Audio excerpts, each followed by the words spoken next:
Yeah, thank you, Patrick. Thank you. Hi, good evening. My name is Patrick Italo Johan Etnes. I'm originally from Barbados. My name is Patrick, and I'm the youngest person in the UK to be diagnosed with frontal lobe atrophy, which is a form of dementia.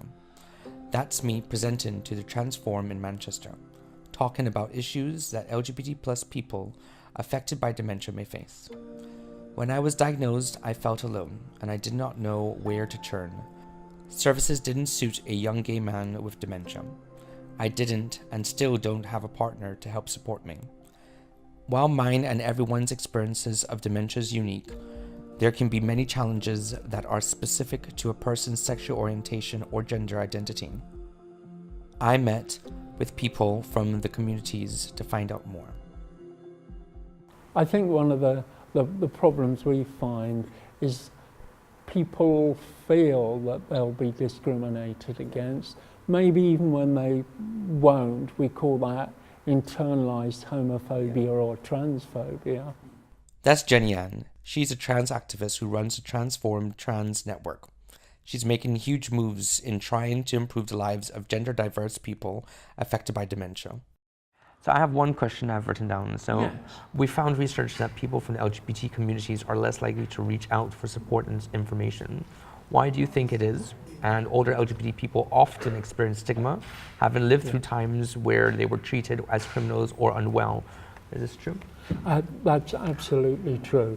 And I think, particularly from the LGBT plus community, it is those feelings that they'll be discriminated against, people won't understand, and particularly older people, some still don't realise that homosexuality is completely legalised now. Wow. They come from a time, and of course, if they start to go through dementia, they may go back to that time where they feel it's not safe to declare they're LGBT. People who get dementia forget they've transitioned, forget even they have legal status, and then are distressed about, why am I like this when I'm not supposed to be out, because they recall a time when it was extremely difficult. I always think, if one person thinks it, another person thinks it. If another person's gone through it, another person will go through it. And there's a lot of trial and error, but eventually we'll get it right. And if we don't get it right, we'll just keep changing and evolving as a community until basically we walk into a hospital and not have to be feared. Thank your organisation for trying to support us. That's Isabel. She attends the Transform group in Manchester with her wife, Margaret. Margaret has dementia and is married to Isabel, who transitioned over 18 months ago. Margaret has experienced many changes since her diagnosis, and I asked Isabel what her fears would be if she was diagnosed. The very thought of that, it appalls. Well, it's a fear. The fear of not being in control of how I look and how I dress and how I present. So what happens if I go into hospital? Will they put me in a male ward? Will they put me in a female ward? If I go in a male ward, will they allow me to dress as I feel comfortable? I don't dress male at all now, and I don't want to. And I could see me, if I had any kind of memory difficulties, I could see me in grave trouble. How important has it been for her to accept you the way you are at the moment? Did you hear what Patrick said? Yes. Do you accept me the way I am at the moment? Of course I do. And why? Because you're my husband and are very, very good and kind to me. Makes me feel very humble. It makes me want to cry. It's nice to see that within our community still.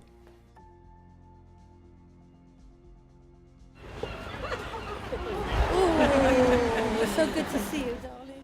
That's Chris and Heather. Chris was diagnosed with dementia, and she met Heather while they were both working in the police force. Thank you very much for coming to join us today.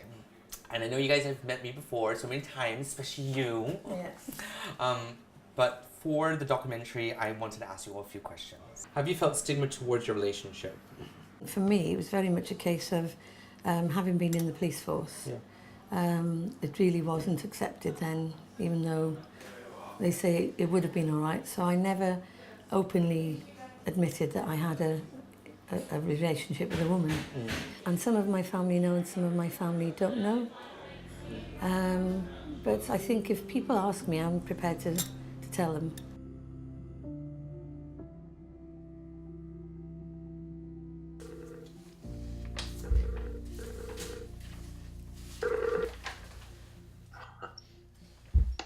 Hello. Hi. Hello, Patrick.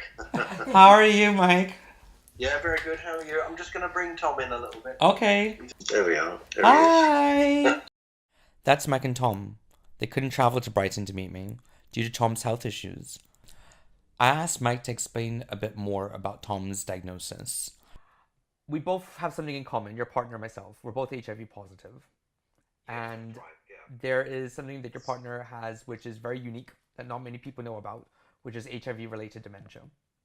And I wanted to know if it's possible that you could explain that for me, please. Yes, unfortunately, a very small minority, about 2% of people with HIV develop cognitive impairment, which progresses to a thing called HIV-associated neurological disorder, which is abbreviated to the word HAND. Mm-hmm. And that brings about a very similar level of dementia that you'd expect from somebody perhaps who's developing Alzheimer's or other comparative types of dementia. And there is so little known about it that, in fact, it's very difficult to get any specific information about how it might progress or how you might deal with some of the issues that arise from it. But we do know that it exists, and the only reason it isn't a bigger issue probably is because those people who have it are very much isolated. Maybe they're not supported, and maybe they are taken into care or either into health or social care, and this isn't recorded or revealed. So, we've got a bit of a way to go with that. Do you think mainstream services are suitable for LGBT plus people affected by dementia? I don't think mainstream services are ready for LGBT people. When we go for medical care for Tom, and although people are very nice, it's still a surprise that we're a couple. The relationship we have is we love one another very much, and I would do anything for Tom. Any couple who love one another will do that. And so I need to be engaged positively, and that hasn't always happened. They need to see me as his number two, his right arm, his life partner. Literally. Yeah. Hi, Patrick. Nice to meet Hi, you. I'm Daniel. Nice to meet you. Nice to meet you too. That's Daniel Cheeseman, the CEO of the LGBT Switchboard in Brighton. Tea or coffee, Patrick? Coffee, please. Brilliant. Thanks. It's important to note how the concept of family can really differ for LGBT plus communities.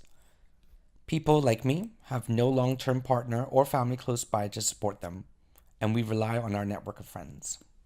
I have a few obvious questions for yourself. How do you think the communities can be more inclusive for those who are actually by themselves, who don't have a partner?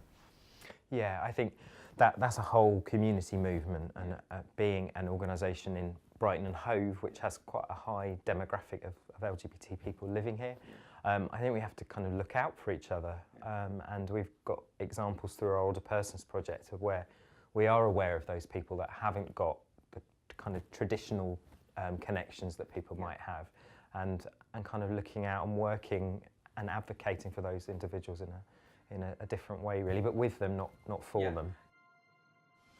When you get sick, when you're from the LGBT community, you really realize who your true friends are. Absolutely. And you really realize who your family are. Yeah. And I look at my friends a bit differently than anyone else. And they don't see it. I say to them, you are, in my head, your family. Absolutely. I may not be family to you, but in my head you are.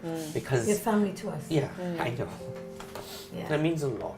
Yeah. And, as a community, we're all part of a family, as a community. I think our community needs to get a bit more closer together. Yeah, and community is really important. It's a very special word, because community means about, it's a group of people, whether it's the Alzheimer's community, dementia community, whether it's community around LGBT.